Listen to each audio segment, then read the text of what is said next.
بسم اللہ الرحمن الرحیم۔ قوم کو، پاکستان کے لوگوں کو ایک قوم بنانا چاہتے ہیں، لیکن قوم کو قوم کی زبان نہیں آپ پاکستان کے اندر اپلائی کرنا چاہتے۔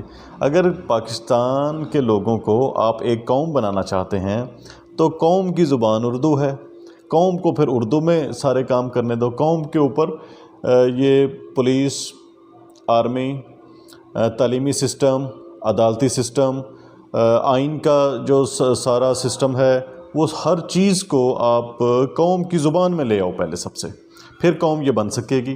لیکن یہ آپ کبھی نہیں کرنے والے۔ جو اتھارٹی ہے، جو اسٹیبلشمنٹ ہے، جن کے ہاتھ میں اختیار ہے، کیوں نہیں کرنا چاہتے؟ کیونکہ اس سے مسلمانوں کو بھی تقویت مل جائے گی، ہم لوگ غلامی سے نکل کے آزادی کی طرف قدم بڑھا سکیں گے۔ تو بھائی اس قوم کی راہ میں اور اسلامی تعلیمات کی راہ میں جو رکاوٹیں ہیں انہیں پہلے دور کرنا چاہیے۔ رکاوٹیں یہ اندر کے ہی غدار ہیں، اور غدار کون ہیں؟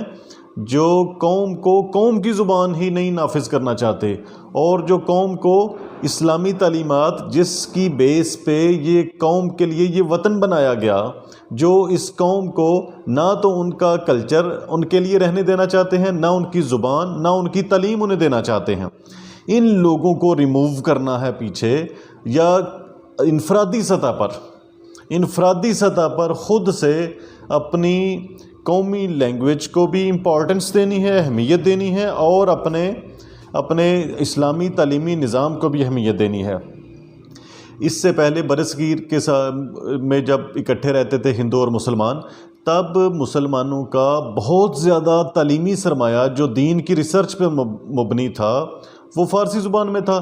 پہلے فارسی کو ختم کر دیا گیا، اس کی وجہ سے نقصان یہ ہوا کہ ہمارے ماہرین کا جو ریسرچ تھی وہ ساری ریسرچ اس میں ضائع ہو گئی۔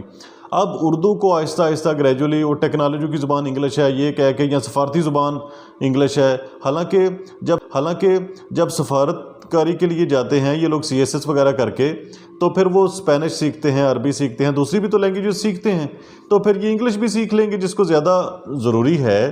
لیکن بیسیکلی تو قوم کی زبان قومی زبان ہی ہونی چاہیے، لیکن یہ قومی زبان نہیں رکھی جا رہی۔ اس کے اوپر پورے عوام کو یہ نکلنا ہوگا، کوئی بہتر سٹیپ لینا ہوگا، کم از کم اپنے نمائندوں سے بات کرنی ہوگی، ورنہ ابتدائی طور پہ اپنی سطح پر اپنی زبان کو امپروو کرنے کے لیے، بہتر کرنے کے لیے ہم کیا اقدامات کر سکتے ہیں، ہمیں یہ غور کرنا چاہیے۔ اور پہلے تو اپنے اقدامات کو دیکھنا ہے اردو کے لیے، قومی زبان کے لیے۔ قومی زبان میں جب قوم کو چیزیں گائیڈ کی جائیں گی، بتائی جائیں گی، سمجھائی جائیں گی، تو پھر وہ واقعی جب آپ قوم کو قومی زبان میں تعلیم دیں گے اور سارا سٹرکچر، اپنا فل سٹرکچر قومی زبان میں کر دیں گے، تو یہ قوم کے بننے کی طرف پہلا قدم ہوگا۔ زبانی نعروں سے قوم نہیں بننے والی۔ اور پھر میں تو اس کو اس طرح سے اپریشیٹ کروں گا کہ ہمارے جو بزرگ ہیں، ہمارے جو بڑے ہیں، وہ اپنی قومی زبان میں زیادہ، ان کے پاس سینہ بسینہ بڑی ساری چیزیں چلی آ رہی ہیں جو انہوں نے اپنے بزرگوں سے سنی ہے۔ وہ تعلیم میں، تربیت میں ہمیں وہ رہنمائی بڑے سارے طریقوں کے ساتھ کر سکتے ہیں، اس لیے بھی اس کو امپورٹنس ملنی چاہیے۔ اور اسلام کے لیے بھی زیادہ جو ریسرچ ہوئی ہے ہمارے ایریے میں، جس کو ہم سمجھ سکتے ہیں آسان مثالوں کے ساتھ، وہ اردو زبان میں ہوئی ہے۔ بے شک یہ پنجابی زبان میں بھی، جو مقامی زبانیں ہیں اس میں بھی صوفی شاعر حضرات ہیں جنہوں نے بے شمار تھوڑے تھوڑے لفظوں کے اندر بڑے بڑے تربیت کے بہت بڑی بڑی کتابوں کا جو علم ہو سکتا ہے اس کو سمو دیا ہے ان چیزوں میں۔ لیکن حیرت کی بات ہے، یہاں پہ نفرت پیدا کر دی گئی ہے جو اسلامی تعلیمات کے بارے میں، اور اس قوم کی آزادی کے لیے، اس قوم کی غیرت کا جہاں بھی سوال اٹھتا ہے وہاں پہ ہی کچھ بڑے طریقے کے ساتھ، بڑے سلیقے کے ساتھ پراپیگنڈے کر کے اس قوم کو سلا دیا گیا ہے، وہ نیند کی گولیاں دے کے۔ تو ان چیزوں سے باہر نکلنے کی ضرورت ہے ہمیں۔ میں 2 چیزوں کے اوپر زور دوں گا۔ نمبر 1، ہمیں ہماری قومی زبان کو پورے ملک کے اندر کم از کم ترقی دی جانی چاہیے، اس کو اہمیت دی جانی چاہیے، اور اس کو سارے اداروں میں اپلائی کرنا چاہیے، اور باقی کسی بھی لینگویج کو صرف برائے نام ضرورت کی حد تک اہمیت بہرحال ضرور دی جائے۔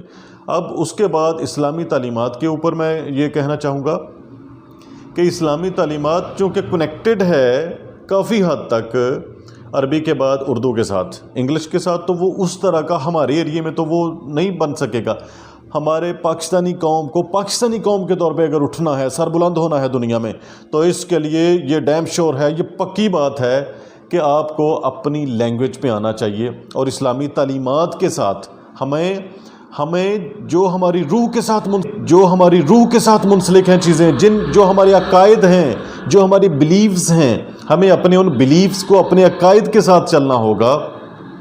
ہم جن چیزوں کو اچھا سمجھتے ہیں، جو تصورات ہمیں طاقت دیتے ہیں، اللہ کا تصور، آخرت کا تصور، ہمیں وہ سچائی کی طرف، دیانتداری کی طرف لے کے جانے والے تصورات، ہمیں ان تصورات کو اپنی زندگی کا حصہ بنانا ہے، تب جا کے ہم واقعی میں ایک زندہ قوم بن سکتے ہیں، اور اپنا بہترین مقام جو ہمارا جائز بنتا ہے وہ ہم اپنا لے سکتے ہیں۔ Thank you very much.